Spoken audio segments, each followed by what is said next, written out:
12 horas e 37 minutos, a gente volta com a Rede Notícia primeira edição e vamos agora conversar com o professor da Faculdade de Direito da UFMG e presidente da Comissão da Diversidade Sexual e de Gênero da OAB Minas Gerais, professor e doutor Alexandre Bahia. Doutor, obrigado pela sua presença. A gente não pode se furtar de falar de defesa de direitos humanos, principalmente onde nós estamos, uma emissora de comunicação cristã, católica. A gente não pode se furtar sobre hipótese nenhuma de falar de direitos humanos. Cenas que se espalharam pela nossa capital desse cruel assassinato, esse feminicídio que aconteceu em Venda Nova, dessa morte dessa mulher trans, espancada até a morte pelo ex-companheiro. E a gente estava até tirando essa dúvida, doutor, é a primeira coisa que a gente quer falar. Ficava essa dúvida, porque a Cristina é uma mulher trans, né? E ficou essa dúvida, será que pode ser tipificado como um feminicídio ou não? Já queria que o senhor tirasse essa dúvida para falar justamente sobre essa defesa, né? Porque tem que ser algo que a gente tem que defender a vida e defender a punição severa para quem pratica esse tipo de crime bem covarde, como foi. Muito boa tarde. Boa tarde. Infelizmente, esse caso não é isolado. A gente tem a questão da transfobia, que leva à morte de pessoas trans. O Brasil é um campeão inveterado nesse sentido. Então, o caso dela especificamente me parece que pode sim ser classificado como feminicídio, porque a gente tem decisões do STJ, de outros tribunais, entendendo que se a violência ela se dá contra uma mulher, seja uma mulher cisgênero ou trans, o tipo penal do feminicídio, que foi alterado ano passado, né, criado um tipo específico para feminicídio, pode abarcar se a violência se deu em razão da condição dela de mulher. Então, a gente tem ali uma violência que envolve questão doméstica, de um relacionamento que eles tinham terminado, então, portanto, ela poderia estar abarcada tanto pela Lei Maria da Penha quanto pela Lei do Feminicídio. E, doutor, a sensação que a gente tem quando eu vi as imagens, né, desse crime brutal, é a sensação que o suspeito ali, ele tem a sensação de impunidade, porque ele comete isso 2 horas da tarde, uma das avenidas mais movimentadas aqui da região de Venda Nova, vários carros circulando, passando. A gente sabe que tem leis mais rígidas, mas fica essa sensação de impunidade também. Hoje mesmo foi decretada a prisão preventiva dele, né? As leis estão realmente mais rígidas, mas ainda ocorrem muitos crimes. O Brasil é o 5º país que ocorre mais feminicídio, né, em todo o mundo. Por que isso ainda, doutor? Acho que a gente tem várias questões, mas certamente uma cultura machista que discrimina mulheres. E a mesma cultura que discrimina mulheres também discrimina pessoas LGBT. Homofobia e machismo, eles estão lado a lado. E essa certeza da impunidade, infelizmente, é muito clara quando a gente trata de pessoas trans, principalmente, porque a gente sabe que dificilmente esses casos vão ser levados à justiça. A maior parte dos casos de violência contra pessoas trans sequer chegam a constituir inquérito policial. E quando vira um inquérito, a motivação homofóbica ou transfóbica, ela sequer consta, muitas vezes, desses casos. Em Belo Horizonte, a gente teve um caso muito parecido ano passado, em que o réu acabou de ser condenado pelo júri, foi condenado a mais de 15 anos de prisão, mas não há ali a questão do feminicídio e nem da motivação envolvendo homofobia. Ele foi preso e condenado como homicídio, apenas uma qualificadora pelo motivo torpe. Mas falta ainda, me parece, por parte de todos os órgãos do judiciário, a compreensão da gravidade do problema. A lei do feminicídio ela é um grande avanço, assim como a Lei Maria da Penha é um grande avanço, já há mais tempo, né? Mas ainda falta uma preparação maior dos órgãos de aplicação da lei para levar a sério a questão da violência contra mulheres em geral, mas também contra pessoas trans. Isso que eu ia colocar e citar agora. A gente fala muito de homofobia, se fala em transfobia, e se dizendo que a maioria desses casos de agressões e de violência cometida contra as pessoas trans no Brasil, a gente não está falando de mulheres trans, podemos falar homens trans também estão incluídos nessa mesma triste realidade, nem se vira um inquérito. O que você acha que falta? Falta legislação mais específica, faltam campanhas promovidas para o Estado para poder garantir a segurança dessas pessoas. Tem muito medo por parte dessas pessoas de procurar os órgãos de justiça e de polícia para poder denunciar? Bom, falta tudo isso, na verdade. Para começo de conversa, a gente não tem uma lei que fale sobre violência contra pessoas LGBT no Brasil. A gente tem uma decisão do STF de 2019, tomada na DO 26, mandado de junção, e continuamos sem nenhuma lei. A gente tem uma subnotificação imensa, apesar dos dados alarmantes que a gente tem sobre violência contra pessoas LGBT no Brasil, a gente sabe que menos de 1/3 deles são efetivamente denunciados, e não são denunciados porque boa parte dessas vítimas sabe que ela provavelmente vai ser revitimizada ao procurar um órgão de polícia.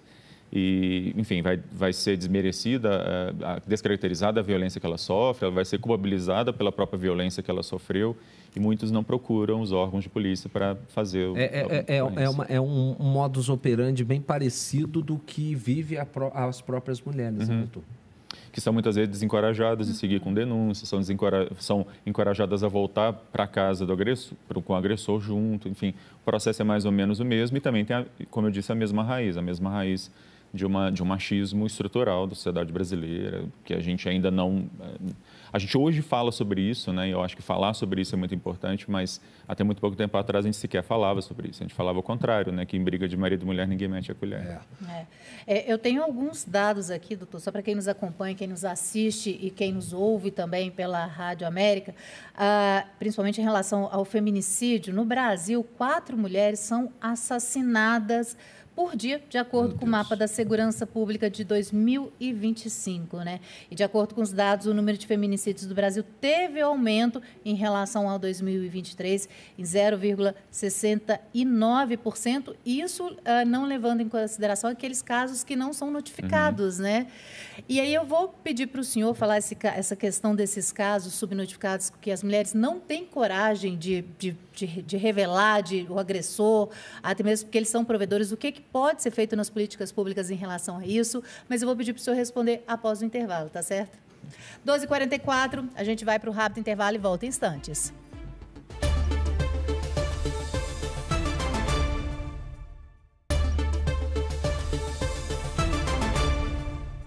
Estamos de volta e seguimos aqui com o nosso Rede Notícia, conversando com o professor da Faculdade de Direito da UFMG e presidente da Comissão de Diversidade Sexual e de Gênero da Ordem dos Advogados do Brasil em Minas Gerais, doutor Alexandre Bahia.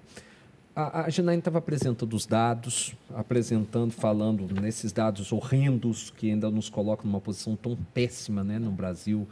Você acredita que as mulheres estão denunciando mais, estão notificando mais, as trans também estão fazendo isso mais? É por isso que esses dados sobem dia após dia ou tem uma contra-reação também? Pois é, a gente continua tendo uma subnotificação muito grande, mas me parece que, por outro lado, as pessoas começam a tomar mais consciência dos seus direitos, então passam a exigir mais. É bem provável que exista um aumento da violência por pessoas que não aceitam que mulheres ou pessoas LGBT possam exercer cargos ou ter posições de destaque, enfim.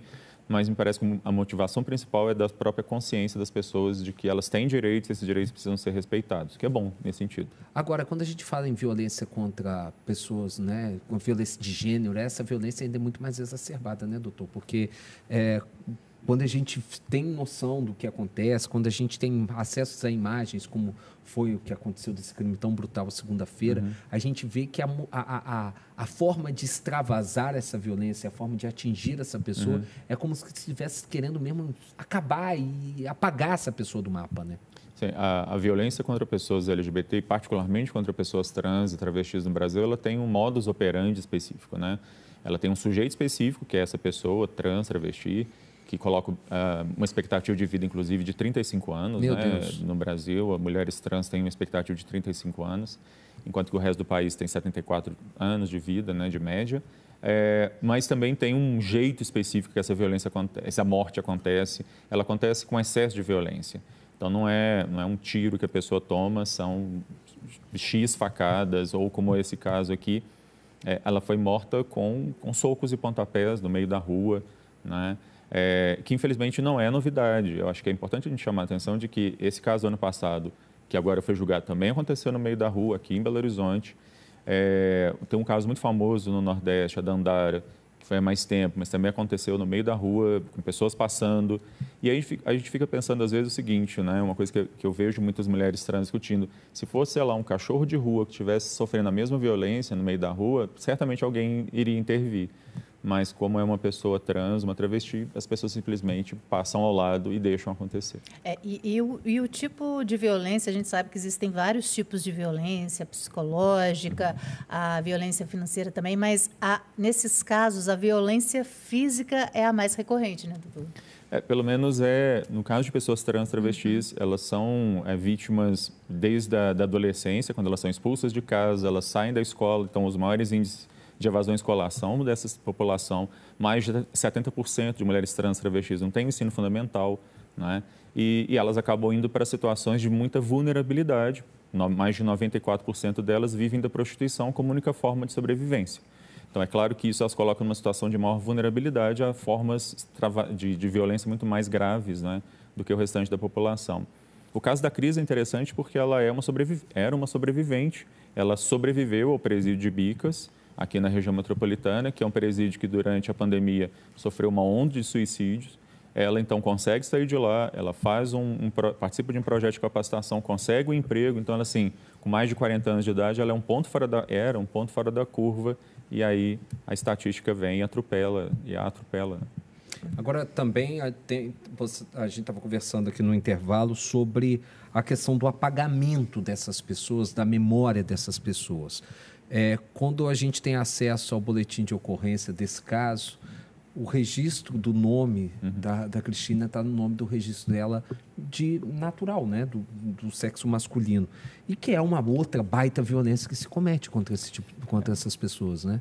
Você tem um apagamento e uma nova violência muito comum no caso de pessoas trans, travestis que não fizeram a retificação de nome, que é o uso do chamado nome morto, o nome com o qual essa pessoa não se identifica, e não do nome social, no caso da pessoa ainda não ter feito a retificação.